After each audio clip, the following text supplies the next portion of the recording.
যদি নলেজের কথা বলি, এখন এখানে জুমে অনেকেই জয়েন করেছেন, গোটা পৃথিবী কন্ট্রোল করছে জুম, তাই না? এই জুম অ্যাপ্লিকেশনটা কারা বানিয়েছে? মুসলমানরা না? আপনারা আওয়াজ করছেন না কেন? মুসলমানরা বানিয়েছে বলেন। তাহলে আমরা কি প্রডিউসার আর কনজিউমার? হ্যাঁ, আমরা কনজিউমার। আপনি কি কথা বুঝতে পারছেন? আমার আওয়াজ কি একটু ছোট নাকি? হ্যাঁ,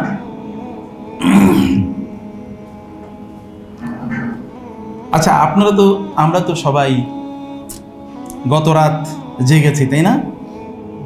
গত রাত বা তার আগের রাত জাগেননি এমন কেউ আছেন নাকি? রাত জাগেননি? একজন পাওয়া গেছে, দুইজন, মাসা। আমি একটা হাত তুলি। আমি কোনো রাত জাগি না এইভাবে, অন্য কারণে, এই কারণে জাগি না, এমনি রাত জাগি।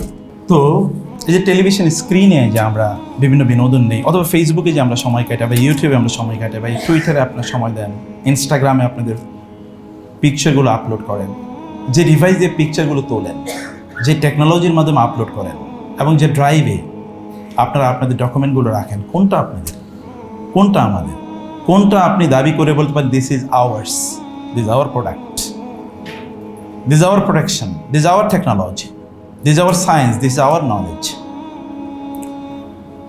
আমাদের ডক্টর আব্দুল্লাহ কাফি আল মাদানী ঠিকই বলেছেন, এবং তার সাথে আমি এই কথা শেয়ার করতে চাই যে নলেজের দুটো ভাগ আছে। থিওলজির কথা যদি বলি তাহলে সেটা তো মুসলমানদের থাকবেই। আমি জানি না আজকের যে আলোচ্য বিষয়, এখানে থিওলজি আমাদের পাইভোটাল ফোকাস নাকি অন্য কিছু। থিওলজির বিষয়ে আমি আজকে আলোচনা করতে চাই না। আমি আলোচনা করতে চাই নলেজের আরেকটা যে সাইড আছে, সেই সাইডটা নিয়ে আমি একটু আলোচনা করতে চাই। আমি আপনাদেরকে বলবো, বোনেরা বাজারে যাবেন, সুন্দর সুন্দর বই আছে, বিলিভ মি। আমাদের আজকে দুইটা বই আছে এখানে। একটা হচ্ছে মায়েরা, আসলে সোনালী যুগের এই যে বড় বড় আমি স্কলার যাদের কথা বললাম, তাদের মায়েরা কিভাবে তাদের সন্তানদেরকে লালন পালন করেছেন তার উপর একটা বই। আর একটা হলো গোটা জীবন জুড়ে নাসিহা দরকার আমাদের, কোন পদ্ধতিতে আমাদের জীবনটা পরিচালনা করবো। দুটো বই আপনারা নিয়ে যাবেন, এটা মাস্ট রিড। বাসায় বসে পড়বেন, বাচ্চাদেরকে নিয়ে পড়বেন, পড়াবেন, এবং অন্যদেরকে আপনারা গিফট করবেন, আত্মীয় স্বজনদেরকে, বোনদেরকে গিফট করবেন, বান্ধবীদেরকে গিফট, একটা দুটো বই তাদেরকে দেন। আমরা কোথায় পিছিয়ে আছি সেটি একটু দেখা দরকার, অথবা কোথায় আমরা এগিয়ে আছি সেটি একটু দেখা দরকার। আচ্ছা, আপনারা তো জানেন মানব সৃষ্টির ইতিহাস। আল্লাহ তাআলা যখন আদম আলাইহিস সালামকে তৈরি করলেন, ফেরেশতাদেরকে বললেন তোমরা আদমের জন্য সিজদা করো। ফেরেশতারা জানতে চাইলেন আদম আলাইহিস সালামের সৃষ্টির রহস্য। This is a very positive aspect. ফেরেশতারা জানতে চাচ্ছেন, জানতে চাও ইজ ভেরি ইম্পর্ট্যান্ট। যারা জানতে চায় তারাই কেবলমাত্র ডিসকভার করে। আমরা কে না দেখেছি, আমরা মনে ড্যাফোডিল ইউনিভার্সিটির ক্যাম্পাসেও গাছ থেকে আম পড়ে, অ্যাপেল হয়তো বা পড়ে না বটে, কিন্তু কেউ আইনস্টাইনের মধ্যে জিজ্ঞেস করে না অ্যাপেল কেন পড়লো অথবা আম কেন পড়লো, এটা জিজ্ঞেস করে না। জিজ্ঞেস করলে আপনি হয়তো একজন আইনস্টাইন হতে পারতেন। Questioning is very important. Question is the strongest way to the obtainment of knowledge.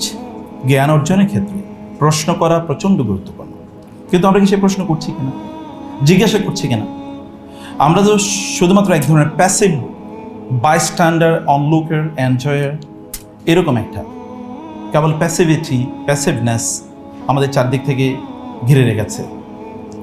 Question করা ইজ ভেরি ইম্পর্ট্যান্ট। আদমকে প্রশ্ন করলেন, আদম আলাইহিস সালামের সৃষ্টি সম্পর্কে আল্লাহ তাআলাকে প্রশ্ন করলেন ফেরেশতারা। আল্লাহ তাআলা বললেন, তারপরে আল্লাহ সুবহানাহু ওয়া তাআলা এটাকে প্রমাণ অথবা ফেরেশতাদেরকে জানানোর জন্য, বোঝানোর জন্য তিনি একটা এম্পিরিক্যাল স্টাডি তিনি নিয়ে আসলেন। বললেন আদম আলাইহিস সালামকে, ওয়াল্লামা আদম আল আসমা কুল্লাহা। আল্লাহ তাআলা আদমকে আল আসমা, এর মধ্যে আলিফ লাম ইলা ইস্তিগরাকি। আপনি জানেন আলিফ লাম মানে হচ্ছে ইংরেজিতে যে দি আছে, দিয়ের দুটো ব্যবহার আছে। দি মানে হচ্ছে টি, আবার দি মানে হচ্ছে সকল, যেমন পুলিশ, দ্য আর্মি মানে হচ্ছে ফুল কমিউনিটিকে বোঝায়। তো আল আসমা মানে হচ্ছে অল দি নেমস, কুল্লাহা এর অর্থ আবার ডাবল এমফেসিস, যে সব নাম তিনি শিখিয়ে দিচ্ছেন, without any exclusion, nothing is excluded, everything is included, সব তিনি শেখালেন। ফেরেশতাকে বললেন তোমরা বলো নামগুলো। তারা বললেন সুবহানাকা লা ইলমা লানা ইল্লা মা আল্লামতানা, আপনি যা জানিয়েছেন তার বাইরে তো আমাদের নলেজ নাই।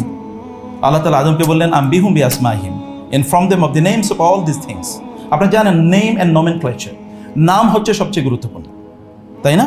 আচ্ছা বলেন তো, কম্পিউটারের বিভিন্ন পার্টসের নাম আমাকে জিজ্ঞেস করলে আমি বলতে পারবো না, কারণ আমি ওটার এক্সপার্ট না। যিনি ওটার এক্সপার্ট তিনি নাম জানেন, নাকি আপনি কি বুঝতে পারছেন জিনিসটা? যিনি এক্সপার্ট তিনি তো নাম জানেন। আচ্ছা মোবাইল টেকনোলজি, আমি কি সব কিছুর নাম জানবো? আমি তো জানি, আমি টেকনোলজি সব কিছুর নাম জানি না।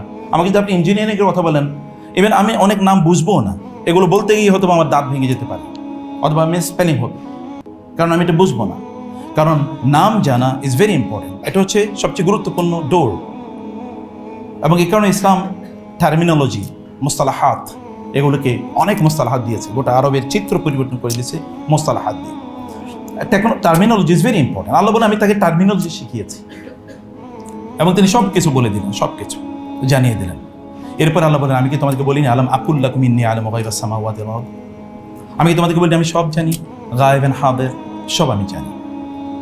যে জাতির সৃষ্টি হয়েছে, যে মানব জাতি, এবং যে মানব জাতির যেই অংশটি আদম আলাইহিস সালামের ডাইরেক্ট অফস্প্রিং হিসেবে, অর্থাৎ spiritually, intellectually, ethically, morally, religiously তার সাথে ডাইরেক্টলি ইনহেরিটেড, কানেক্টেড বলে দাবি করে, তাদের নলেজের অবস্থা তো খারাপ হওয়ার কথা না।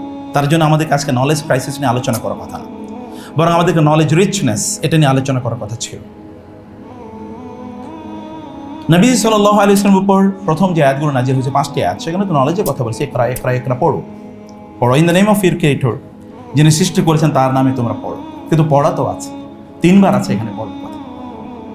এবং রাসূলুল্লাহ সাল্লাল্লাহু আলাইহি ওয়াসাল্লাম তো পড়াতেনি, ইয়াতলু আলাইহিম আয়াতিহি, তিনি তার আয়াতগুলো তেলাওয়াত করে শোনাবেন, এটাই তার কাজ ছিল, 1 নম্বর কাজ, মোস্ট প্রাইভেটাল ওয়ার্ক। আপনি জানেন মানব ইতিহাসে এই কথা আর কেউ বলেন নেই, তার আগেও না তার পরেও না, যে জ্ঞান অর্জন করা ফরজ, এটা তার আগেও কেউ বলেন নেই, তারপরে কেউ বলেন নেই, জ্ঞান অর্জন করা ফরজ। তিনি এই কথা বলেছেন। নলেজ বেসড কমিউনিটি শুধু তিনি তৈরি করেননি, মানব ইতিহাসে একমাত্র ঘটনা তিনি ঘটিয়েছেন, যুদ্ধবন্দীদেরকে নলেজ শেয়ারিং অথবা টিচিং এর বিনিময়ে মুক্তি দিয়েছেন। মনে আছে কোন যুদ্ধে এটা? হ্যাঁ, কোন যুদ্ধে বলেন তো? বদর যুদ্ধে না? 70 জন বন্দী হয়েছে, তার মধ্যে কাউকে অর্থনীতির মানে র্যানসমের বিরুদ্ধে বিনিময়ে কাউকে মুক্তি করে দেওয়া হয়েছে, এবং কাউকে বলে those who are not financially capable, তাদেরকে বলেছে, তাদের যেহেতু লিটারেসি ছিল, তোমরা 10 জন মুসলিম বালককে লিখতে এবং পড়তে শেখাবে, তাহলে তোমাদেরকে মুক্ত করে দেওয়া হবে। এটা ছিল তাদের মুক্তির মাধ্যম, বা এটা ছিল তাদের currency. Knowledge was a currency, and again this the first of its kind in the history of humanity. মানব ইতিহাসে এইরকম নলেজকে কারেন্সি বানানো, এটা রাসূল সাল্লাল্লাহু আলাইহি ওয়াসাল্লাম কেবল দেখিয়েছেন, আর কেউ না।